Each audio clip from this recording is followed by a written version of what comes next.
I am not a big fan of critics. I think art is subjective, everybody's opinion is valid, and it's not. And I think that the reviews we see and read kind of influence what we're going to think of the movie before we even see it ourselves, and I don't like that. So I'm kind of against number grades, so we're going to try to keep this somewhat simple and put it in a light spectrum of color. So we're going to have the purple light being the highest grade for this one, and the red light being the lowest grade. I have no idea what is going on with the critics with this movie. I totally disagree with almost everything they're saying. I don't know if they're being paid to give this movie a bad review or what, but I saw this yesterday and I was pretty pleased with it. You know, I'm a pretty, you know, decent fan of Venom. Not that I've read a bunch of comics or anything like that, but since I was little I've loved the character, and it's pretty much exactly what I wanted to see in a Venom movie. Even though it's not connected to Spider-Man, that's totally fine for this. It's a totally brand new story. So chances are, if you're watching this review, you already know what this movie's about. Tom Hardy stars as Eddie Brock, a journalist who's trying to dig up the dirt on the Life Foundation, run by Carlton Drake, who's essentially the villain of this movie, where they're experimenting on people with these new alien organisms that they found called symbiotes. Thank goodness they're not called symbiotes anymore. They must have cleared that up in ADR. And eventually, not going to say how, but Eddie does get attached to one of these symbiotes, and that's where Venom is born. Now, the Venom and Eddie relationship is pretty great. I was laughing pretty damn hard at several scenes in this movie. And it was intentional, because this movie is clearly meant to be part comedy, part action movie, where some critics are confused on whether it's supposed to be funny or not. I think it's very intentionally funny, and it works. A lot of critics are saying that the plot was a little all over the place and that it was incohesive. I didn't really see that. I saw the things that led up to him becoming Venom as actually pretty necessary. Not that they had like the biggest effect on me. I didn't like constantly care about Eddie's job or anything like that, which I get that point. But it all played a role. It all was necessary to get him where he needed to be. His job as a reporter, his relationship with his girlfriend, fiance, though I think some of that was a little unrealistic, it still, you know, had a part to play. I think the relationship between Eddie and his girlfriend was a little cold. It didn't really work, as the critics say. I do agree with that part. Like, for instance, there's this scene where he does something that pisses her off, and in turn she basically just drops him entirely without even talking about it.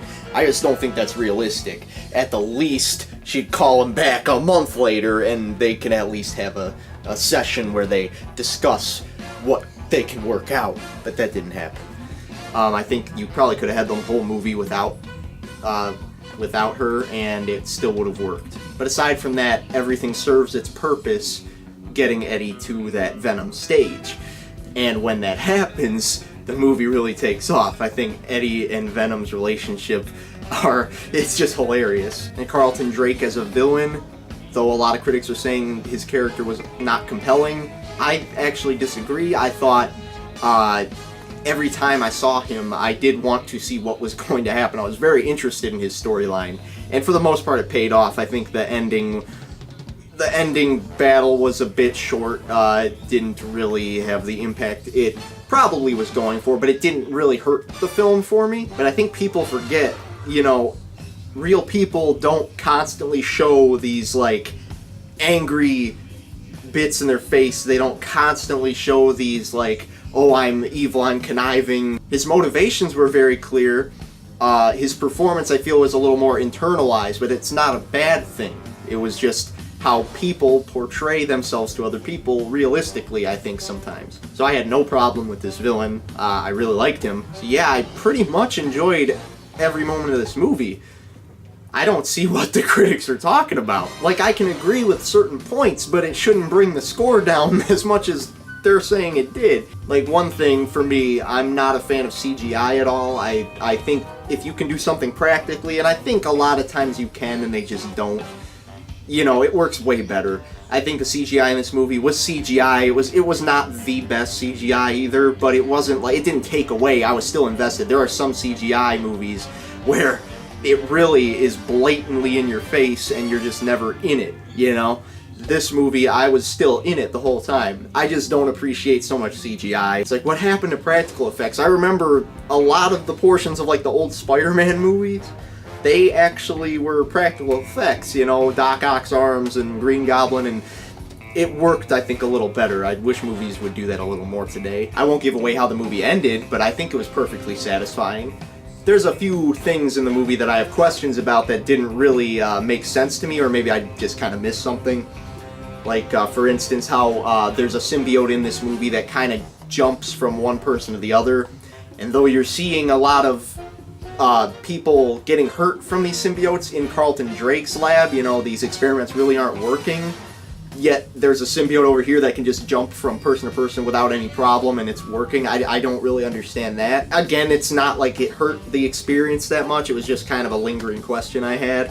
Something in the ending as well, I'm like, where did that, I thought. But by the end of the movie, the effect it had on me, my reaction to the movie was, that was great! What was the problem? You know, that's why I like to judge the movie more on the feeling it gives me, and it's totally a personal thing. You know, share my opinion or don't, it doesn't really matter. But yeah, Venom was nowhere near what they say it was. It was way better. Just, if you're a fan of the Venom stuff, trust me, it's worth seeing. In fact, even if you're not, it's pretty damn entertaining.